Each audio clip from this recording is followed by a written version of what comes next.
देश भर में सूर्यदेव के तीखे तेवर तल्ख दिखाना शुरू कर चुके हैं। आसमान से आग बरसने लगी है और इसी के साथ 25 मई से शुरू हो गया है गर्मी का सबसे प्रचंड दौर यानी नौतपा।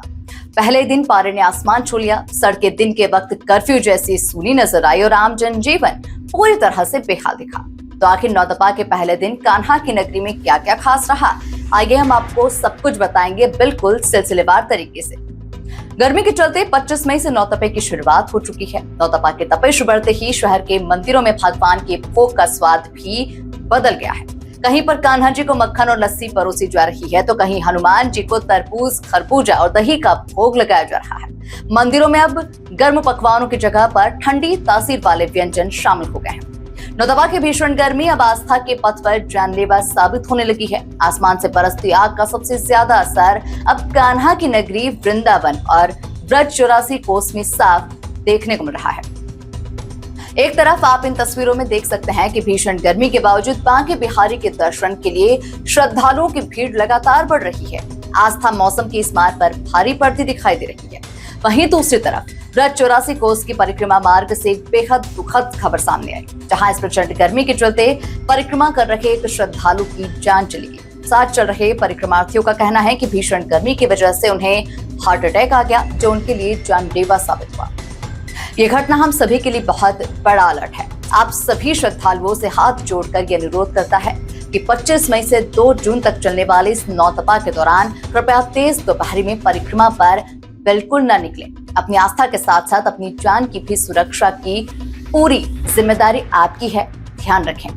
उत्तर प्रदेश में मौसम विभाग ने भयंकर गर्मी और लू की 8 से 10 दिन की चेतावनी जारी की है। आने वाले 8-10 दिनों में भयंकर गर्मी का प्रकोप उत्तर प्रदेश में होने वाला है। मैं उत्तर प्रदेश के सभी मुख्य चिकित्सा अधिकारियों को, मुख्य चिकित्सा अधीक्षकों को और सभी मेडिकल कॉलेज के प्रधानाचार्यों को हमने निर्देश दिए हैं कि आवश्यक इंतजाम तत्काल करें, जैसे बेड्स आरक्षित करें, शुद्ध पेयजल, शीतल पेयजल के इंतजाम करें और गर्मी के प्रकोप से यदि कोई मरीज पीड़ित होकर के आता है तत्काल उसकी चिकित्सा व्यवस्था सुनिश्चित करें। और ये पूरी तरह से सतर्कता के मोड में किया जाएगा और हमेशा अलर्ट मोड में रखें। सभी चिकित्सालयों को, जो भी चाहे हमारे स्वास्थ्य आरोग्य मंदिर हैं, CSC हैं, PSC हैं या विशिष्ट श्रेणी के अस्पताल हैं और मेडिकल कॉलेज में भी यही व्यवस्था सुनिश्चित रहेगी। मैं प्रदेश के आम नागरिकों से भी अपील करता हूं, यदि बहुत आवश्यक हो तो दोपहर में घर से निकले, अन्यथा धूप से बचाव करें, लू से बचाव करें। और हमारा लू से बचाव करना, धूप से बचाव करना ही समाज को, देश को आगे बढ़ाएगा, प्रदेश को आगे बढ़ाएगा।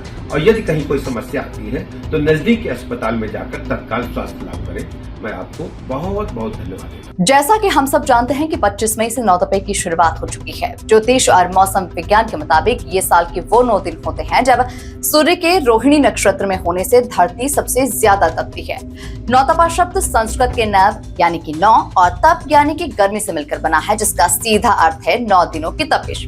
हर साल मई के आखिरी सप्ताह से जून की शुरुआत के बीच में ये आता है। 25 मई से 2 जून तक दिन में ही नहीं बल्कि रात में भी आपको गर्मी से राहत नहीं मिलेगी। मेडिचेक इंस्टीट्यूट ऑफ मेडिकल साइंसेज के डायरेक्टर डॉक्टर सुमित वर्मा ने बताया है कि नौतपा में शरीर को हाइड्रेट रखना बेहद जरूरी होता है। दोपहर 12 बजे से 4 बजे तक बाहर निकलने से बचें, क्योंकि इस समय सूर्य की किरणें सबसे तेज होती है। अगर किसी जरूरी कार्य से बाहर जाना भी पड़े तो सिर को कपड़े या फिर छाते से ढक कर निकलें। साथ ही हल्के सूती और सफेद रंग के कपड़े पहने ताकि शरीर से हवा पास होती रहे।